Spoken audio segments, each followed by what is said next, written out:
Marcos, capítulo 3, dos versos 22 ao 30. Qualquer um de nós sabemos como é doloroso e até mesmo frustrante quando nossa conduta é mal interpretada, especialmente quando estamos fazendo o que é certo.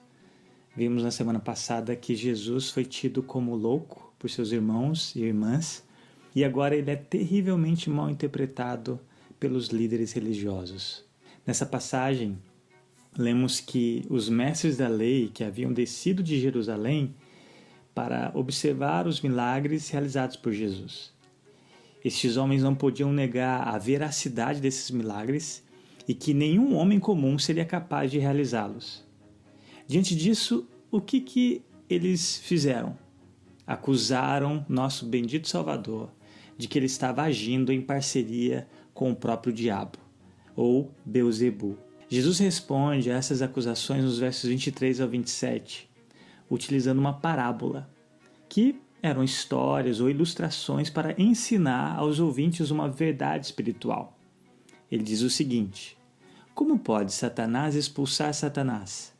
Se um reino estiver dividido contra si mesmo, não poderá subsistir. Se uma casa estiver dividida contra si mesma, também não poderá subsistir. E se Satanás se opuser a si mesmo e estiver dividido, não poderá subsistir. Chegou o seu fim.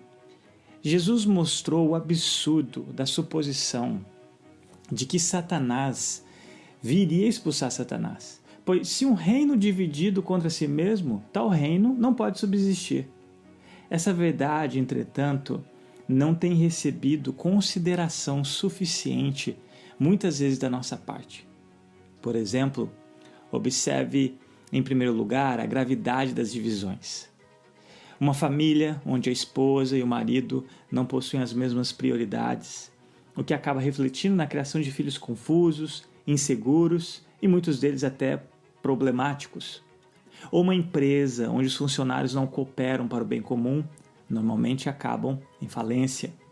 Ou até mesmo, e infelizmente, dentro das igrejas, divisões que levam as pessoas de fora dessas igrejas a argumentarem contra a veracidade do cristianismo. Elas estão, infelizmente, ajudando o próprio diabo.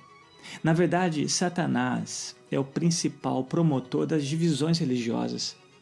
Se ele é incapaz de extinguir o cristianismo, ele vai fazer com que os cristãos contendem uns contra os outros em relação às coisas mais insignificantes possíveis. E acredite, por trás de qualquer divisão de uma igreja vai estar a raiz de todo pecado, o orgulho. Coisa alguma justifica o fato de nos afastarmos de uma igreja, exceto se essa igreja ter se afastado do Evangelho de Jesus. Estejamos dispostos a ceder, a fazer grandes sacrifícios em prol da unidade, porque para o diabo, dividir é conquistar.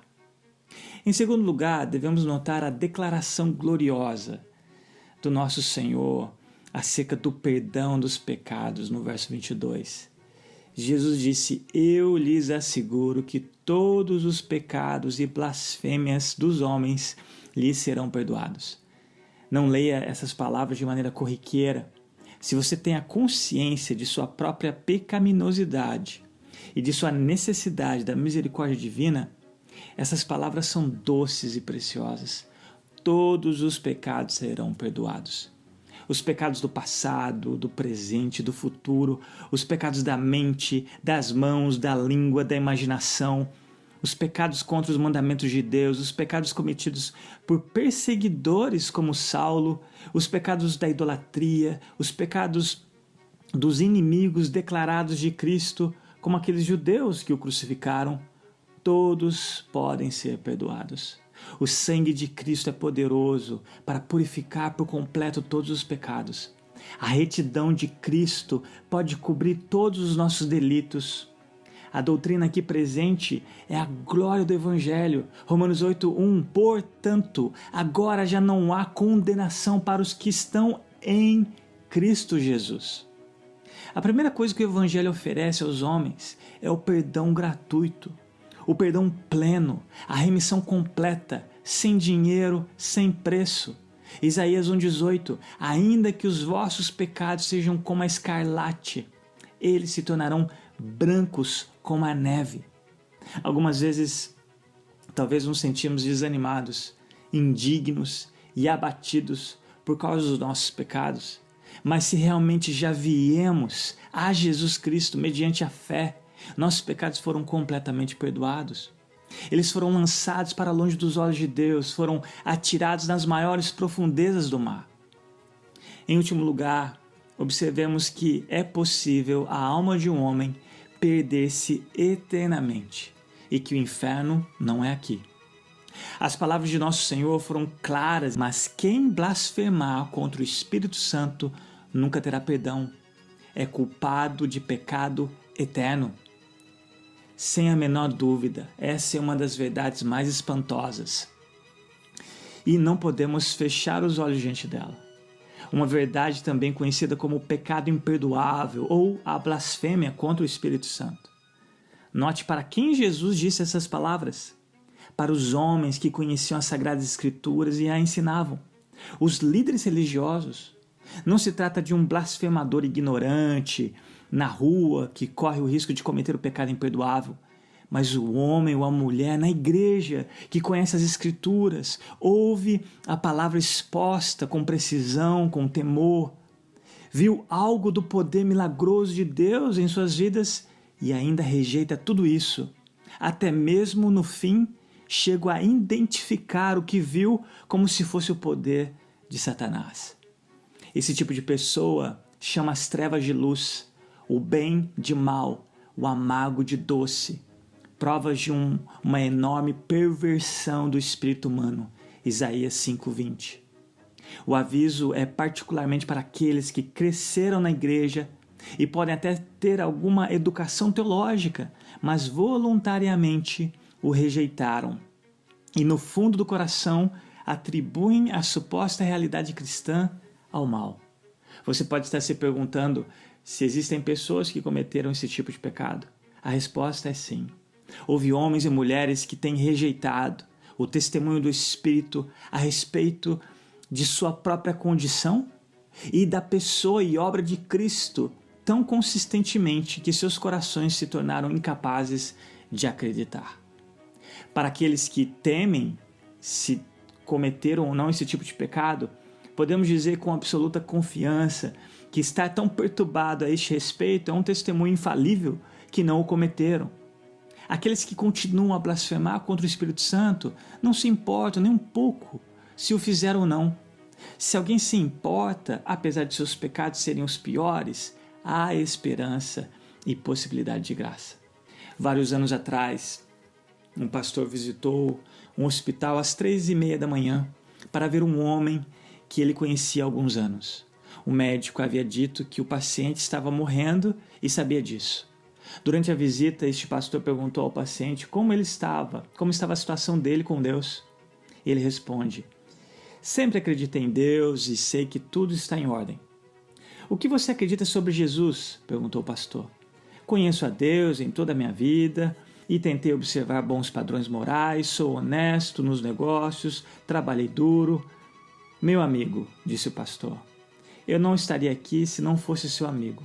Responda a uma pergunta diretamente. Como está o seu relacionamento com Jesus? Ao que o homem respondeu: eu nunca reservei um lugar para Jesus em minha vida. Eu não acredito em Jesus. Se eu acreditasse em Jesus, isso perturbaria tudo na minha filosofia, na minha vida, e eu teria que repensar tudo sobre mim. Pela graça de Deus, respondeu o pastor, você ainda tem tempo para repensar? Não, disse ele, vou morrer sem Jesus. Por que você acha que Jesus morreu? Perguntou o pastor. Eu não entendo o porquê dele ter morrido, ou talvez seja ou não pelos meus pecados. É seus pecados, disse o pastor. Talvez, mas é tarde demais para mim. Esse homem experiente morreu resolutamente rejeitando a Cristo. Frequentemente o pecado imperdoável é identificado com a incredulidade persistente e final acerca de Cristo.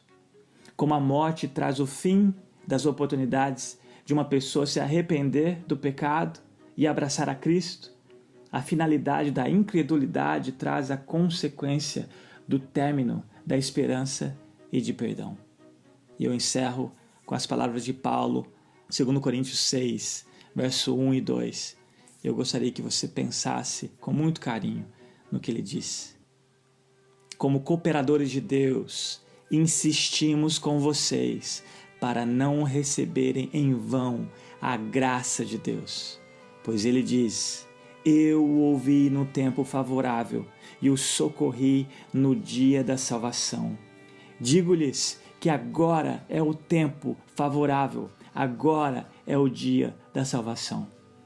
Você que me ouve ainda não pensou ou repensou acerca da pessoa tão maravilhosa de Jesus, acerca da obra dele na cruz, em favor de pecadores como eu e você. Talvez o amanhã seja tarde demais.